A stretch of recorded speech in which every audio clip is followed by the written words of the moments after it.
Aku mulai pengen sugih sodako, mulai pengen rezeki lancar sodako. Ini kan secara logika matematika kita kan nggak nyambung.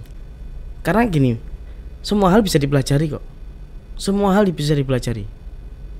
Tapi keberanian untuk mengawali, kesabaran ketika dihadapkan dengan masalah, tanggung jawab, lah itu yang beratnya di situ lah. Itu kelebihan santri di situ. Daripada menyesali mawar yang bertangkai duri. Oke. Lebih baik mensyukuri tangkai yang berduri memiliki bunga seindah mawar. Assalamualaikum warahmatullahi wabarakatuh. Selamat datang kembali di Rumah Cerita bersama saya Mela. Dan pada kesempatan kali ini kita kedatangan tamu, seseorang yang sangat inspiratif. Beliau adalah seorang pengusaha, tapi beliau lebih senang disebut santripreneur karena beliau memang basicnya santri dan beliau memberdayakan santri-santri begitu. Kemudian beliau juga senior saya ternyata di kampus dan di sekolah saya SMP maupun di SMA juga anaknya guru saya. Dan yang terakhir suaminya sahabat saya. Lengkap sekali, ya, hubungan lengkap kita tuh ya. sebenarnya dekat sekali ternyata. Oke, selamat datang Mas Anwar Firdaus. Terima kasih. Saya panggilnya apa ini? Mas Anwar, Mas Firdaus. Mas Anwar. Sebetulnya ada panggilan kecil kan apa? di pondok. Oke, saya sebutkan tapi, di sini. tapi Boleh? sebutnya Mas Anwar aja. Oke, Mas Anwar. Oke. Apa kabarnya Mas Anwar? Alhamdulillah baik. Lama sekali ya. Gimana kabarnya? Alhamdulillah sehat. Ya. Sudah menjadi alumni COVID juga. Iya, sama sebetulnya. Oke. Sama semuanya. Kayaknya semuanya sekarang udah sempat menjadi alumni COVID gitu ya. Betul. Lama sekali ya Mas kita tidak satu panggung bersama. Iya. Tidak ngobrol bareng. Betul. Terakhir tahun berapa itu ya? Terakhir Sebelum waktu kita masih sama-sama kuliah. Betul. Terakhir itu kita ngisi LDK ya buat OSIS. Ya, ngisi LDK di MTSN Tambak Beras Jombang. Sekarang ya. MTSN 3. MTSN 3 Jombang. Iya. Berarti lama sekali itu tahun 2016 mungkin ya. 2000 enggak? 15-16. Enggak. Soalnya 2015-16 kan saya sudah jarang di Malang. 2014-an gitu kayaknya. 14, Iya 2000 atau 2015 awal kayaknya gitu. Iya. Lama banget ya? Iya lama banget. Lama banget. Tapi Biasanya tetap nyambung itu terus kan via WA, via story. apalagi istrinya. Iya. Aja sampai nggak nyambung, tak pecat dari sahabat. Oke, sekarang aktivitasnya apa Mas? Sekarang sih memang saya fokus di bisnis ya. Masih belajar bisnis. Ada beberapa lini usaha yang saya kembangkan dengan teman-teman. Termasuk sekarang fokusnya di kafe, ada kafe di Jombang dan juga sambal gami. Ya, ada brand sambal gami Cakman. Alhamdulillah ini awal bulan ini pembukaan cabang kedua. Wah, selamat tepuk tangan. Terima kasih Pangestu nih. Tapi ingat gak Mas, pertama kali kita ketemu bisa nebak gak kira-kira apa? Saya tuh baru ingat barusan. Karena hubungannya sama masak. Oh ya, apa? Ibu. Ya. Jadi teman-teman kebetulan ibunya Mas Anwar ini dulu guru kuliner saya yang ngajarin saya masak waktu MTS waktu di SMP itu ibunya beliau. Dan pernah suatu kali ketika saya mau lomba masak ya waktu itu dan latihan di rumahnya jenengan. Dan waktu itu karena saya taunya itu putra anak-anaknya Bu Ida itu semuanya adalah laki-laki. Dan betul. Yang membantu beliau di dapur itu adalah saman-saman ini, penyanyi ini. Jadi itu wah keren sekali ya ini anak-anak cowok mau ke dapur. Itu pertama kali saya ketemu. Saya baru ingat ini. Dan memang karena memang ibu kan dulu punya catering, terus punya bakery gitu, seneng masak, terus akhirnya saya 5 bersaudara, ceweknya cuma 1, kakak pertama yang sekarang menjadi dosen di UIN Malang. Ya di rumah laki-laki semua, mau nggak mau ya belajar masak. Jadi memang basicnya dari keluarga itu sudah masak. Sehari-hari, makanan sehari-hari, aktivitas sehari-hari. Jadi ketertarikan semuanya gitu ya Mas? Betul, berapa bersaudara? 3 kan ya? Gimana? Berapa bersaudara? 3 kan? 5 bersaudara. Ya? Yang 4? Yang 4, yang kedua kan Mas Vicky. Cowok semua, yang 4 cowok semuanya dan 4 ini sama-sama mau bergelut di dapur. Betul. Itu jarang sekali ya saya rasa. orang laki-laki mau di dapur masak bantuin ibunya. Bahkan saya tuh dulu sempat baca di tembok itu ada jadwal gitu, jadwal cuci piring gitu nggak sih, Iya, bener nggak? bener, Itu bener. inspiratif sekali Bener. itu. Nyapu. Ternyata aktivitas-aktivitas sederhana itu yang kemudian membentuk mental kita, apalagi saya yang fokus di bisnis. Makanya sekarang bisnis saya di dunia kuliner. Oke. Itu pelajaran dari ibu dulu. Sekarang bisnisnya sekarang di dunia kuliner. Iya. Jadi bisnis yang lain apa? Aduh, Ada yang lain berarti ini. ya kalau dibilang itu ya palu gada ya bahasanya orang-orang itu. Apa lu mau gue Apa ada itu? gitu kan. Jadi kalau apa aja dulu sejak pertama kali usaha itu justru malah waktu di Mualimin ya, kelas 5 Mualimin atau mungkin Setara setara SMA. kelas 2 SMA ya. Itu saya usaha jualan buku. Dulu saya punya toko buku pesantren. Nah itu berjalan jualan terus alhamdulillah nggak selang lama terus bangkrut ya. Rugi karena memang bagi waktu susah dan belum ada pengalaman sama sekali. Tapi itu yang menjadi bekal kemudian ketika masuk ke Brawijaya ya. Kita satu fakultas Sama juga lagi kan, ya? FISIP Brawijaya, saya ilmu politik, sampean komunikasi ya. Cuma beda angkatan ya, Beda. sama ya. Sebenarnya Iya, sama angkatan. 2013 Cuma ya. rasanya kayak senior aja. Karena kan Secara aku umur, sebenarnya iya, senior. Telat, emang kan kuliahnya telat saya. Jadi awal masuk di Brawijaya itu saya jualan alat-alat ospek waktu itu. Jadi usaha apa aja sambil ngisi kuliah jualan, termasuk jualan sendal, terus kemudian buket Wisuda itu ya. yang agak lama itu tiap kali wisuda. Bahkan cerita yang menarik itu saya jualan, teman-teman satu angkatan itu udah lulus, tapi saya masih jaga lapak jualan buket wisuda itu. Ya hikmahnya ya alhamdulillah bisa ngasih buket wisuda gratis kan ke teman-teman kan. Tapi nggak jadi pressure ya mas? Teman-temanku udah lulus semua nih. Nah itu alhamdulillah sama sekali tidak ada beban sama sekali. Kayaknya Karena memang saya jurusannya itu salah jurusan kayaknya. Kenapa nggak ambil bisnis gitu loh? harusnya kedokteran gitu ya.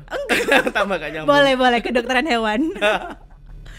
Malah apa ya, pengalaman itu malah justru menempa saya luar biasa. Dan saya rasa karena saya juga sadar diri, teman-teman yang lain lebih pintar ya kan di kelas.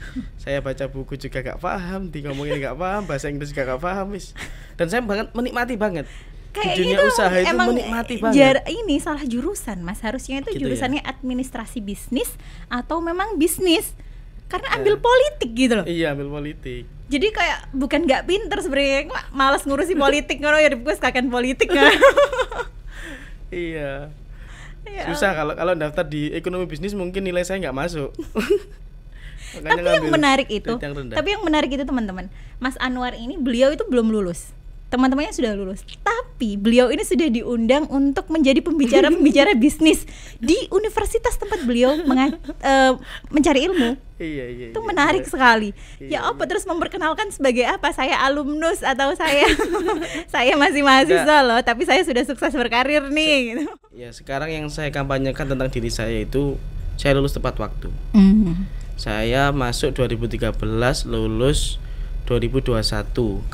Tahun kemarin baru lulus. Itu alhamdulillah. Jadi waktu ngisi materi memang kan nggak pede kan, tapi saya balik logikanya itu bahwa saya itu lulus tepat waktu, 4 tahun lebih 48 bulan. Jadi saya lulus itu tepat waktu. Oke, 4 tahun. betul. Jadi kalau yang lain bangga, saya lulus 4 tahun setengah. Sama. Saya lulus juga 4 tahun tapi lebih 48 48 bulan. Kan Oke. gitu. Jadi tetap intinya 4 tahunnya. Nah, intinya 4 yang tahunnya. tambahannya kan nggak masalah, nggak penting. Yang Kan penting ada yang 4 tambah tahun. 4 tahun lebih 5 bulan, 4 tahun 6 bulan. Saya kan Wah, ini 40 jangan bulan. ditiru ini. Nanti semuanya jadi gitu. Ayo nak cepet lulus. Enggak bu, aku lulusnya tetap 4 tahun. Tapi lebihnya itu entah 12 bulan 32 bulan atau berapa, pokoknya ada lebihnya. hitungan Judulnya bulan. tetap 4 tahun gitu. Iya benar. Ya Allah. Terus berarti setelah dari jualan bunga Oke. kampus, terus apa lagi? Terus saya fokus di konveksi. Saya punya Taskia.official itu yang jualan tas-tas perempuan ya waktu itu. Itu yang agak lama, usaha yang agak lama. Tapi dari situ saya kenal banyak orang, termasuk di dunia konveksi jahit. Akhirnya ketika pandemi melanda di 2020 awal itu kita udah kerasa efeknya, penjualan menurun, beberapa orderan yang jumlahnya udah besar bahkan DP itu kemudian cancel, dan kemudian turunlah peraturan lockdown ya. Waktu itu benar-benar mati, sudah usaha konveksi itu mati. Nah kebetulan kakak ipar saya adalah dokter spesialis anak, dimana beliau langsung telepon, Dek tolong buatin APD karena ini darurat. Mbak, saya ini backgroundnya konveksi tas, penjahit bisa jahit, tapi kalau jahit APD nggak apa-apa ini karena kondisinya darurat. Akhirnya dikirimlah sampel, terus kita buat dan ternyata sesuai dan cocok banget. Setelah itu permintaannya luar biasa, bahkan sehari itu tembus orderan sampai 4.000 pieces. Permintaannya luar biasa. Karena waktu itu memang sangat dibutuhkan sekali. Betul, sangat dibutuhkan sekali. Dan dimana bahan pun susah, kemudian akses terbatas dan banyak hal lah. Akhirnya kita sama teman-teman membuat sebuah gerakan, kita ingin bantu support karena saya sendiri merasakan bagaimana kakak ipar saya sendiri harus berjuang melawan COVID gitu loh. Beliau share di grup WA itu, di grup WA keluarga, menggunakan pakaian APD lengkap. Itu di dalam hati rasanya, ya Allah, biasanya aku melihat orang lain kan gitu lah, ini aku melihat saudaraku sendiri. Akhirnya kita buat gerakan, kita jual APD dengan harga yang sangat murah dan kita donasi sampai ribuan pieces gitu. Ya itu juga ada sisi bisnisnya, juga ada sisi jadi intinya pandemi ini membawa berkah apa membawa bencana? Kayaknya kalau buat Mas Anwar ini membawa berkah kayaknya ini. Dari APD sekarang jadi ini kafenya juga mau buka yang kedua, berarti kan pandemi menjadi berkah, membawa berkah bukan bencana lagi kayaknya. Nah, itu kan ketika kita selalu husnudon ya, apapun ada hikmahnya kan gitu. Bahkan guyonannya teman-teman itu, kamu ini menari di atas penderitaan orang lain. Saya balik, justru tidak, saya malah justru membantu. Nah caranya biar COVID ini segera hilang, makanya orderlah APD banyak ke saya kan gitu, saya tambah bisa. Oke, jadi saya sediakan, Anda tertolong dengan APD yang saya jual gitu kan. Betul. Akhirnya sekarang fokusnya di dunia kuliner aja, yang lainnya tetap jalan dong. Ya, yang lainnya ada tim lah yang kita kerjakan. Kebetulan saya juga mendirikan kantor kecil-kecilan di Jombang, namanya BMS, Berkah Menuju Sukses. Ya. Jadi di situ teman-teman yang dari berbagai background bisa masuk untuk kemudian kita sharing bisnis dan dibuat kantor bersama.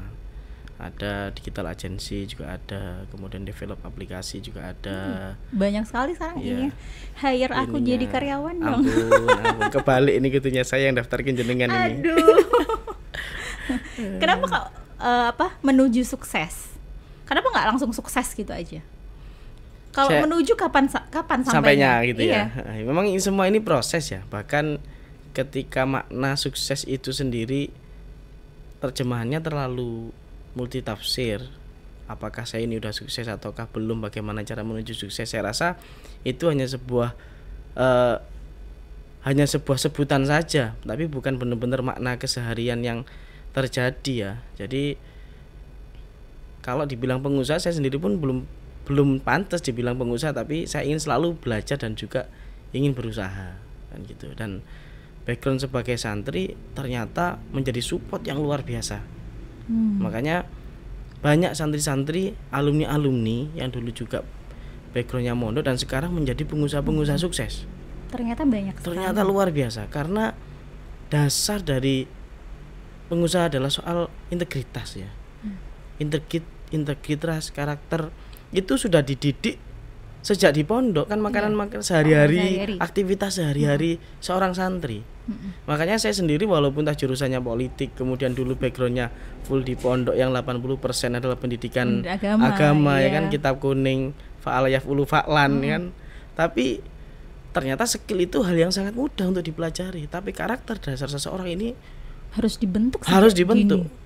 Bukan hal yang dibaca kemudian paham selesai, tidak.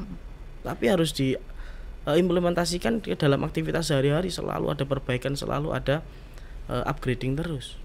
Karena itu lebih senang disebut santripreneur ya daripada pengusaha. Betul, dan saya sangat bangga walaupun teman-teman pengusaha yang lain backgroundnya umum atau mereka sudah melakukan pencapaian banyak hal, tapi santri memiliki kelebihan yang menjadi ciri khas, gitu loh. Seperti apa itu? Jadi gini, di dunia yang sekarang sangat semuanya serba cepat, semuanya serba efektif, semuanya serba percepatan luar biasa lah, perkembangannya luar biasa. Ya.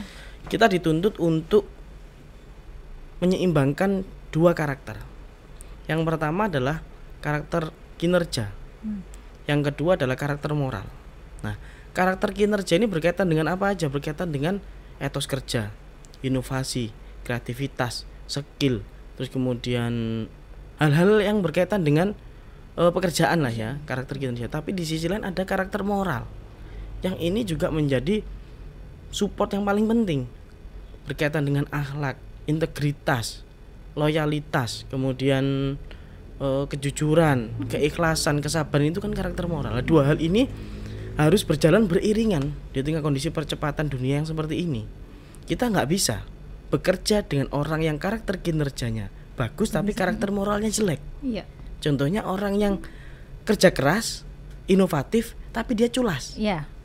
Dia nakalan, dia nggak jujur. Kita nggak bisa bekerja. Tapi di sisi lain kita juga nggak bisa bekerja dengan orang yang karakter moralnya bagus tapi karakter kinerjanya jelek. Ya. Contohnya orang yang jujur tapi males, nggak tepat waktu, nggak disiplin, kan susah. Dan itu semua sudah dipupuk sejak sedini mungkin di pesantren.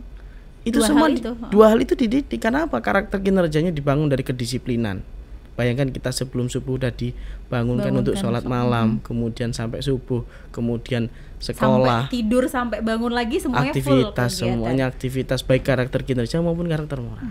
Kan gitu. Cuma yang saya rasakan sendiri, seringkali santri ini karakter moralnya bagus tapi karakter kinerjanya lemah. Nah itu kan. Tapi yang menurut saya patut diacungi jempol dari santri itu kebanyakan itu sifat rai gedek. Bener nggak? Karena nekat gitu loh mas. Jadi apapun yang ada di depan itu saya nggak peduli, saya yang penting saya jalani dulu. Betul.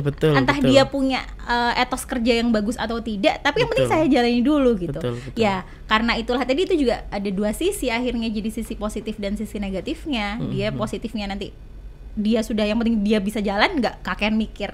Negatifnya ya dia mungkin tidak bisa mampu untuk menghadapi apa yang ada di depan gitu, kaget gitu kan. Terus apa kira-kira yang harus dilakukan oleh anak ketika seperti itu?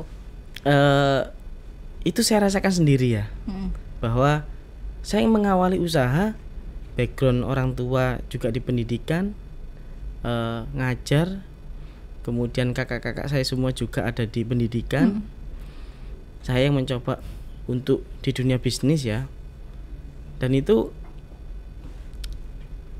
menjadi, karena gini, semua hal bisa dipelajari kok, semua hal bisa dipelajari, tapi keberanian untuk mengawali, kesabaran ketika dihadapkan dengan masalah, tanggung jawab, lah itu yang beratnya di situ lah. Itu kelebihan santri di situ.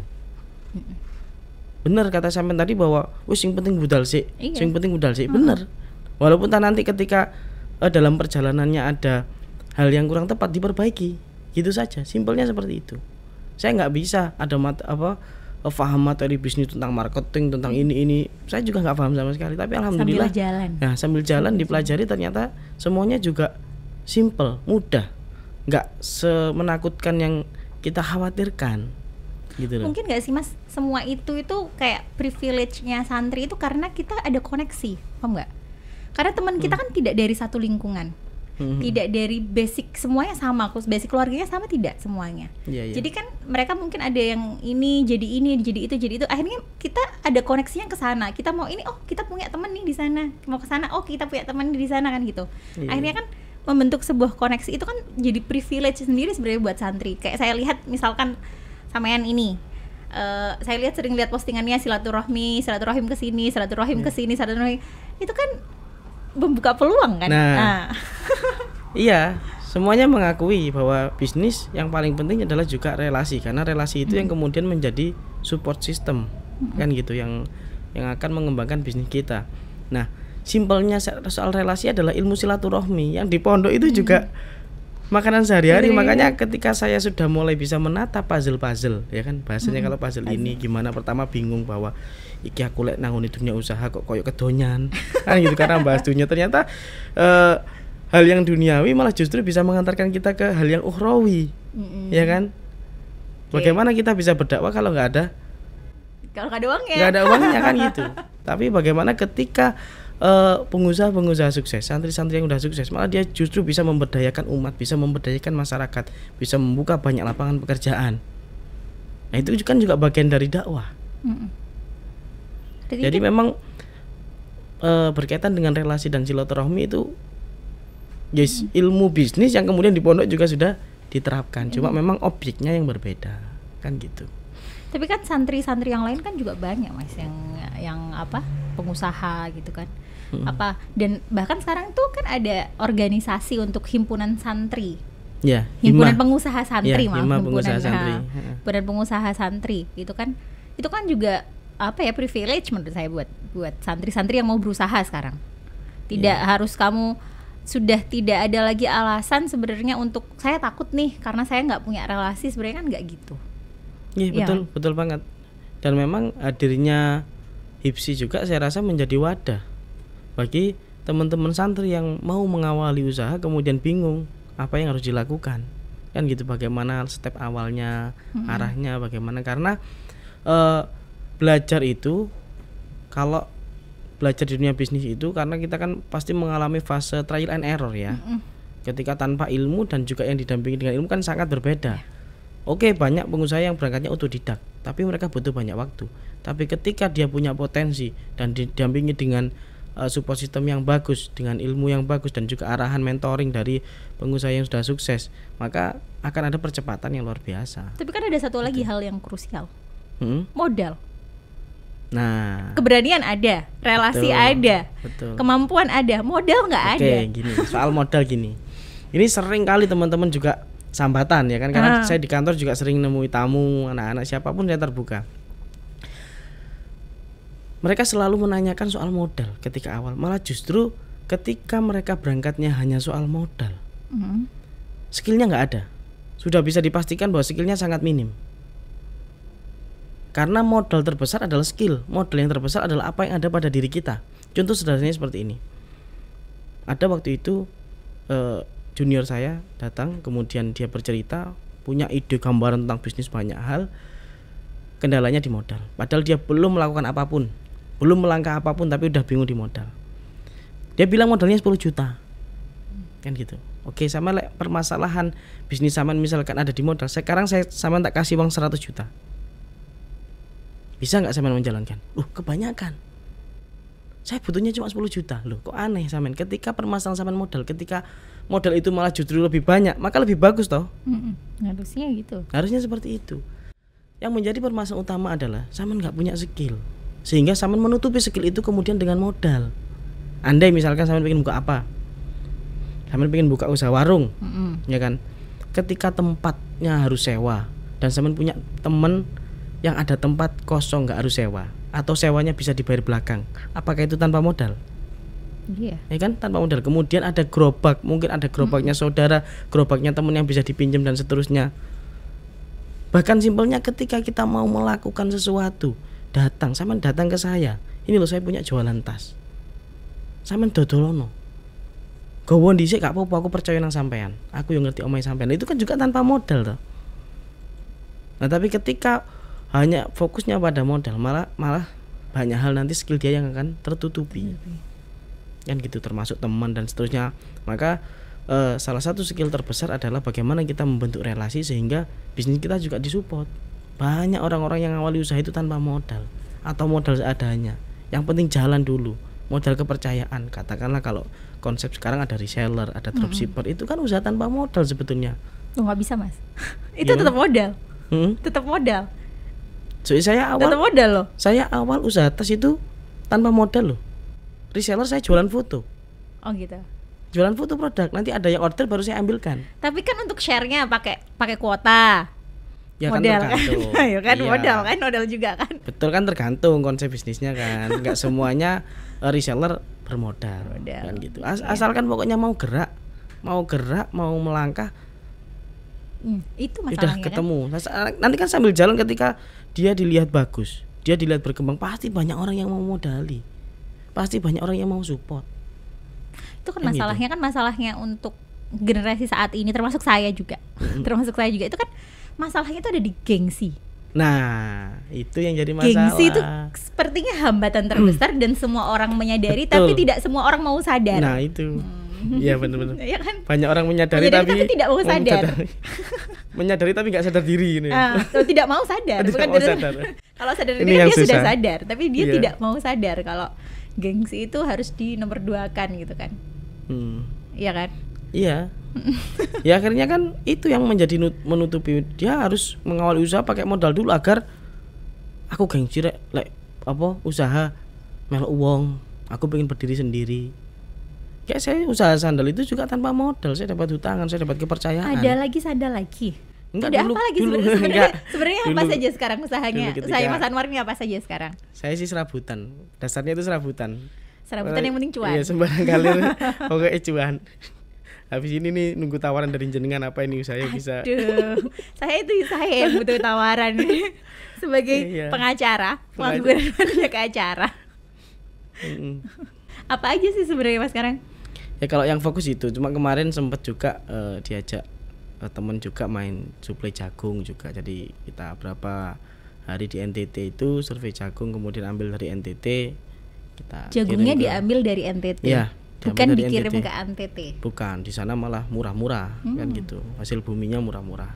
Terus untuk pengirimannya nggak rugi? Ya udah karena murah banget di sana ya, jagung 1 kilo di sana cuma 3.200. Utuh tapi bukan apa istilahnya udah pipilan. Itu ya itu alhamdulillah jagung. Itu usaha saya usaha tanpa modal loh itu. Nggak pakai modal sama sekali. Bondo relasi ya? Ya, bondo relasi, bondo teman, bondo kepercayaan. Di mana dapat relasinya itu? Gini ya, relasi itu kan soal apa ya? Ya gimana sih sampean kok bisa nyambung sama saya, bisa nyambung sama yang lain ya? Ya itu ketika kita istiqomah ya, aktivitas kita jalankan dulu, lama-lama orang kan lain melihat. Ketemu orang baru lagi, iku lo usaha ambek Anwar enak. Itu lo usaha sama Mela enak. Kan gitu. Jadi rekomendasi dari mulut ke mulut. Kan gitu. Dari nyambung, organisasi juga ada, relasi pertemanan. Makanya saya selalu mencoba untuk membangun hubungan dengan siapapun itu, saya coba untuk membangun hubungan yang jangka panjang, bukan hanya sekedar hubungan bisnis.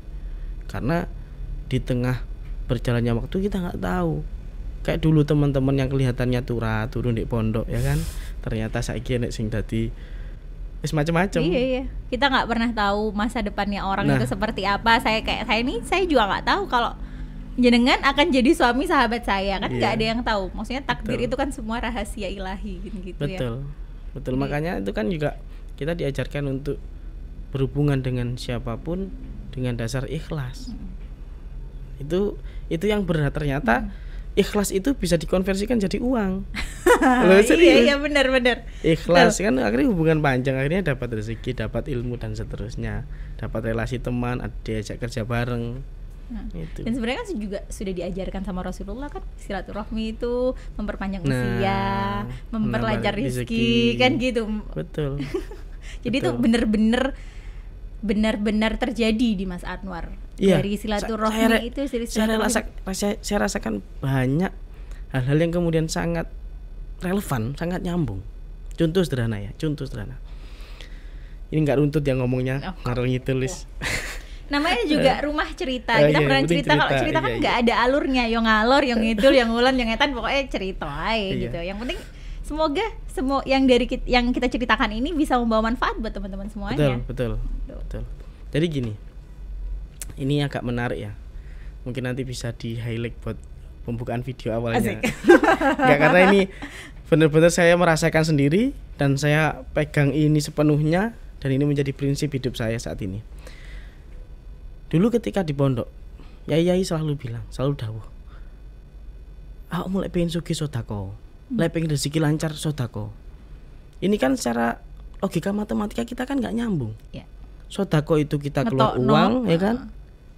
Yang itu berkurang. Padahal logika kita untuk penambahan harus kan bertambah terus. Bentang suke kan kudu tambah terus lah iso badine sing akeh gak usah metu duwe. Kan ngono.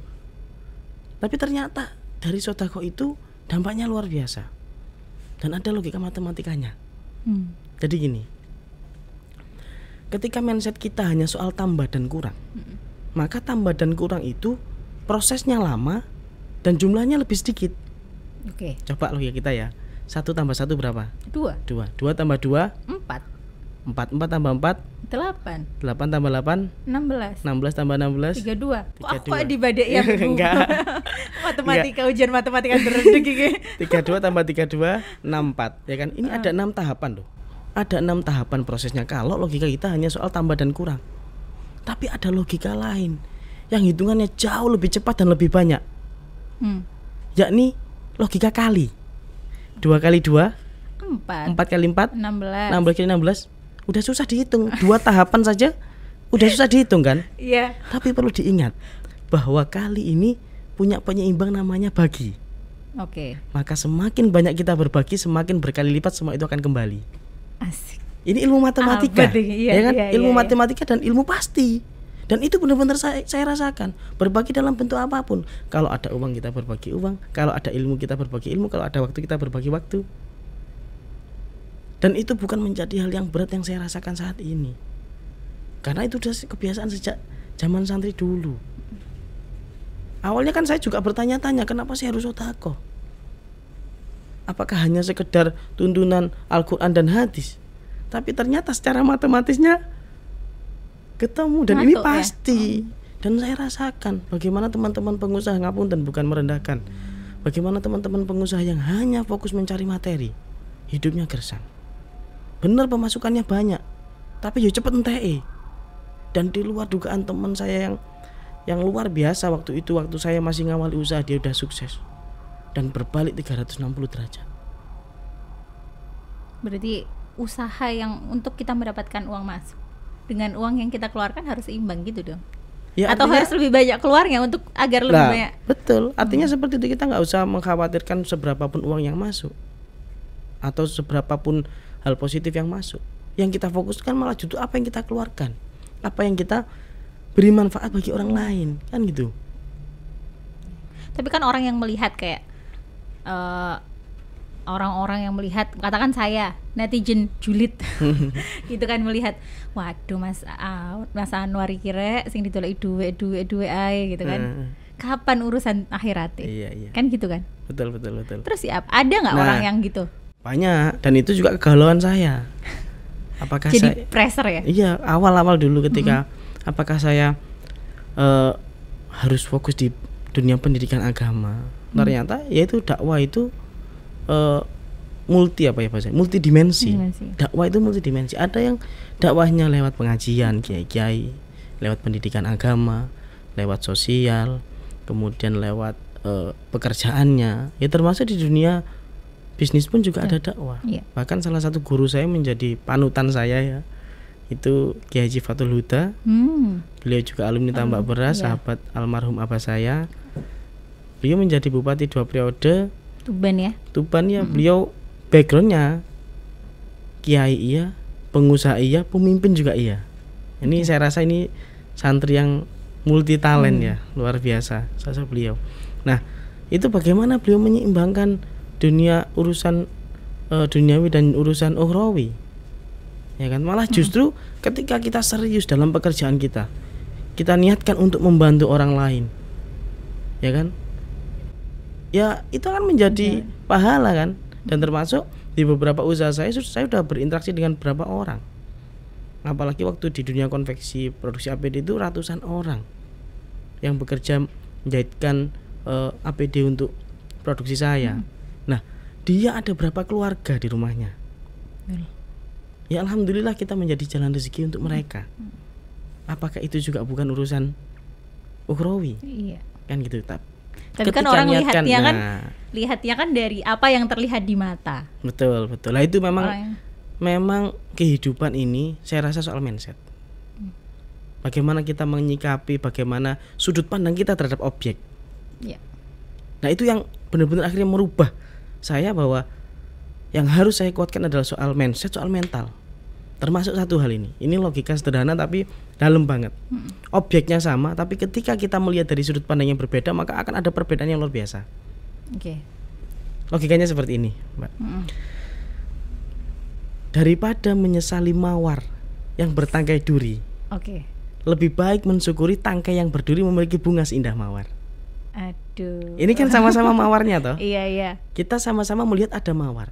Tapi bagi orang-orang yang pesimis akan selalu ngomong, aduh mawar. Iya. Isine ritok, isine duri tok. Kamu akan terluka jika memegangnya kan gitu ya. Iya, tapi orang yang bersyukur melihatnya berbeda. Ya Allah, tangkai yang berduri ini yang duwe bunga seindah mawar. Iya.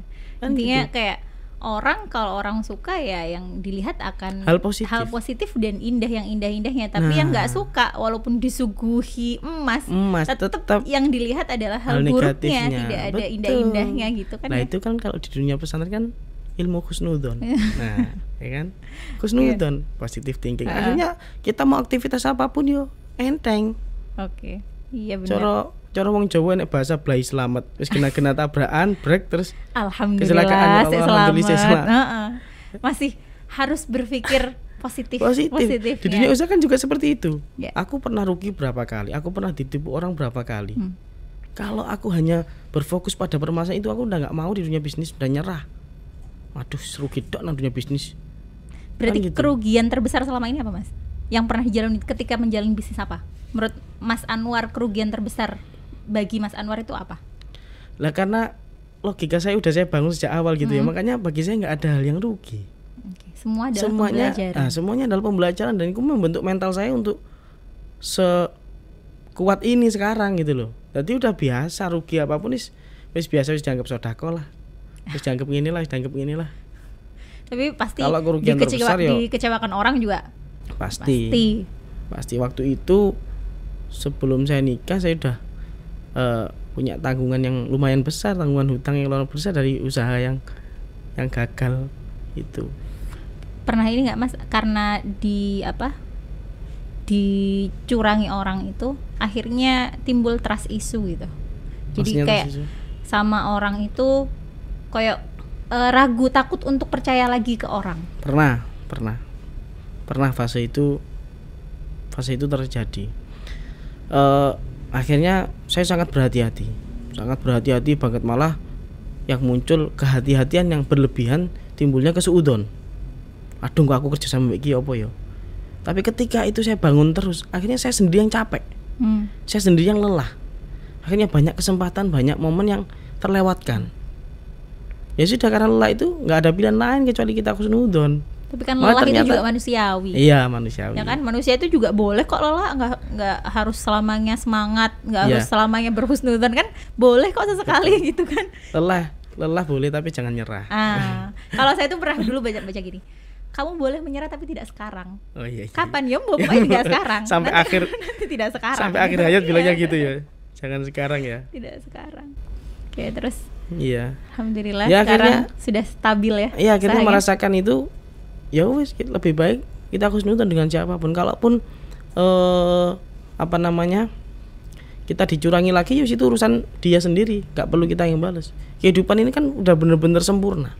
Allah bener-bener adil. Kehidupan ini udah seperti cermin. Ya apa yang tampil di cermin itu ya sesuai dengan objek yang kita tampilkan. Ketika kita ditipu orang, maka yang paling pertama kali harus kita muhasabah dulu, introspeksi. Apakah kita juga pernah melakukan itu pada hal yang lain? Ataukah ada dosa-dosa yang lain yang pernah kita lakukan sehingga balasannya adalah seperti itu. Karena segala sesuatu yang kita lakukan pasti akan mendapatkan balasan. Entah di sini, entah nanti. Iya. Ya semoga saja di sini dibalasnya. Sebab akibat itu kan udah pasti. Sekarang sudah stabil, sudah mau buka cabang kedua. Ya alhamdulillah, masih belajar terus. Tadi saya pikir, nanti saya ini mau dibawain nih sambal gamia nih. Tak bawain arep-arep. Sak cobeknya gitu ya. Iya. Iya. Jangan lupa teman-teman follow Sambal Gami Cakman ya. Jangan lupa follow. Jangan lupa dikirimkan ke sini nanti. Iya, siap. Saya tuh dikasih tahu ada minuman signaturenya ya. Kan itu saya penasaran banget kapan bisa ke Jombang. Semoga saya nanti bisa dapat itu, bisa bawa pulang juga. Iya, moga sing akeh ya. Terima kasih banyak sudah mau mampir ke sini, sudah mau berbagi cerita, menginspirasi saya dan pastinya menginspirasi banyak orang, teman-teman yang melihat ini sekarang bahwa yang terpenting dalam bisnis itu adalah karakter dan keistiqomahan nggak sih? Ya, continuity. Betul. Istiqomah itu bagian dari karakter saya rasa. Jadi kalau usaha cuma deg-degnya ya nggak tadi gitu kan ya. Betul.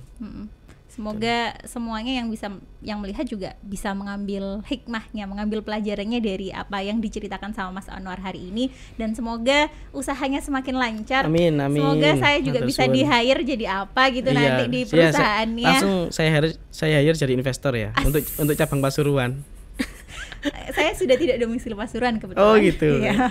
Atau mungkin buka di Pasuruan kan. Buka di Mojokerto, nanti saya dijadiin manajer juga nggak masalah. Siap, berarti investor Mojokerto sama Pasuruan ya. Bukan investor lah, janganlah. Kepala resto gitu nggak apa. Oke, terima kasih banyak. Sami-sami. Semoga lancar semuanya, bisnisnya juga makin lancar. Amin. Mendapatkan ridhonya Allah dan keberkahan selalu dalam setiap usahanya. Oke teman-teman, ini tadi terima kasih Mas Anwar. Ini tadi rumah cerita pada hari ini. Kita mendapatkan banyak sekali pelajaran dari seorang santripreneur Mas Anwar Firdaus, bagaimana beliau membangun sebuah bisnis, bagaimana menghadapi masalah, halangan, rintangan, dan bagaimana pola pikir yang harus dimiliki oleh seorang santri untuk menjalankan bisnis itu. Semoga teman-teman semua bisa mengambil hikmahnya. Sekian rumah cerita pada hari ini, dan sampai jumpa dalam rumah cerita selanjutnya. Assalamualaikum warahmatullahi wabarakatuh.